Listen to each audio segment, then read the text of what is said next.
लक्षवेधी क्रमांक 4.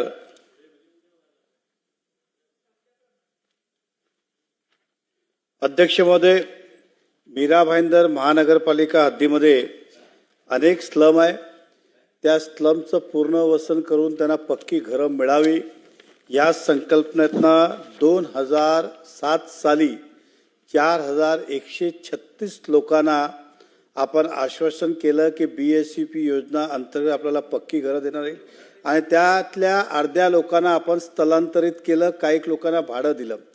ती योजना होती 80% केंद्र आणि राज्य शासनाचं अनुदान, 10% महापालिका आणि 10% जो लाभार्थी असेल ते.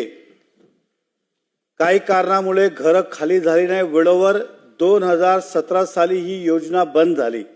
बंद झाल्यानंतर ज्या लोकांना स्थलांतरित केलं होतं त्यांना आता पुनर्वसन कुठे करायचं, कारण त्यांची घरं आपण तोडली होती. त्यानंतर महानगरपालिकाने थोडे थोडे पैसे करून काही लोकांना 465 घरं फक्त 4165 मधनं दिली. आजही 3600 घरं द्यायची बाकी आहे. मधल्या काळात सुद्धा शासनाला प्रस्ताव पाठवला महापालिकाने की आम्हाला PPP मॉडेलवर हे बांधायची परवानगी द्या, कारण शासन आता अनुदान देत नाही आणि महापालिकाची एवढी कॅपॅसिटी नाहीत की 600-500 कोटी रुपये ते टाकून बांधतील.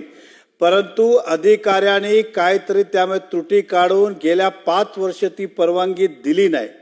आता परत आम्ही प्रस्ताव पाठवला आहे की आम्हाला PPP तत्वावर द्या, कारण की FSI मध्ये वाढ झाली आहे. आजही अधिकारी जाणून बुजून त्यामध्ये त्रुटी काढतात. विषय काय आहे सर की आमच्याकडे 10 लाख मीटर FSI अवेलेबल आहे. आम्हाला 4000 घरं पाहिजे. जो जास्त घरं आम्हाला देईल त्याला आम्ही तो कॉन्ट्रॅक्ट देणार. परंतु UD मधनं वारंवार त्यामधनं वेगवेगळ्या क्वेरी काढल्या जातात, प्रस्ताव लांब. आज सर काय झालंय, 300 कोटीचा प्रोजेक्ट 600 कोटीवर झाला.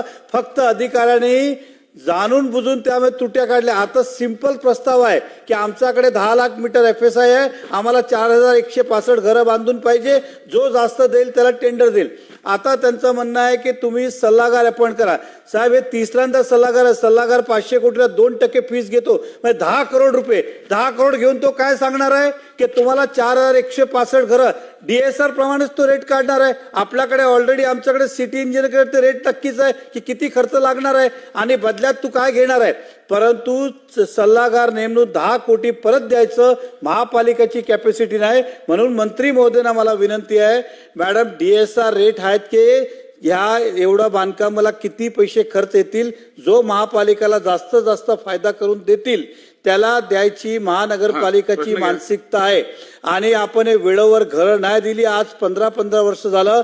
भविष्यात शासनाची कुठली योजना आली तो लोक घरं खाली करणार नाही. म्हणून आपल्याच खाली एवढी विनंती आहे की आपल्याकडे फाईल पडलेली आमचा प्रस्ताव आलेला आहे, आपण आज त्याला मान्यता देणार का आणि नाही देणार तर कधी देणार याचं आम्हाला स्पेसिफिक उत्तर द्यावं.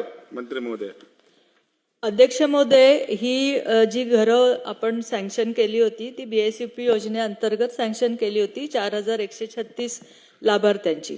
अध्यक्ष महोदय, त्यावेळेस 3 बिल्डिंग बांधून पूर्ण झाल्या. आपण जवळजवळ 673 लोकांचं तिथे पुनर्वसन करतोय. त्यातलं झालेलं पण आहे 473 जणांचं पूर्ण.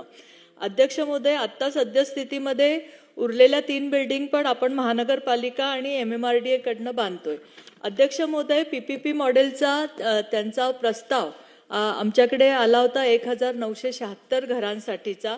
त्यांचं पुनर्वसन आपल्याला करायचं आहे आणि BSCP योजना बंद झाल्यामुळे आता केंद्राचा पैसा त्याच्यामध्ये येत नाही, ही सद्यस्थिती आहे. अध्यक्ष महोदय, त्यामुळे तो प्रस्ताव आमच्याकडे आला. आम्ही महानगरपालिकेला आत्ता निर्देश देते मी की त्यांनी PPP मॉडेलचं जे स्ट्रक्चर ते राबवणार आहेत ते स्ट्रक्चर आम्हाला द्यावं. 8 दिवसामध्ये आम्ही त्यांना PPP मॉडेल राबवण्याची परवानगी देऊ आणि पुढचा त्यांच्याकडे बाकी सगळं तर त्यांच्याकडे जागा वगैरे सगळं तयार आहे. तर त्यांनी तसा प्रस्ताव दिला. आम्ही 8 दिवसात त्यांना मान्यता देऊ. पुढे 8 दिवसात त्यांनी उत्तर नाही सर, त्यांचं म्हणणं प्रस्ताव मी खाली डीएसआर रेट वरना किती खर्च येईल त्याला 2% प्रमाणे 10 कोटी रुपये फीस द्यायची का? खाली एवढं सांगायला की या बांधायला एवढा खर्च येणार आहे आणि हे त्याची कॉस्टिंग होणार आहे, यासाठी परत सल्लागार नेमायचं का? आमच्याकडे तज्ञ लोक आहेत, आम्ही सांगितलंय की डीएसआर रेट प्रमाणे एवढा खर्च येईल, तुम्ही आम्हाला परवानगी द्या, जो जास्त महापालिकेला फायदा देईल. साहेब मॅडम एक मिनिट, हे दरवेळी सर असंच केलं जातं. अध्यक्ष महोदय, आम्ही डीएसआर रेट आणि ह्याचा प्रस्ताव मागवतच नाहीये.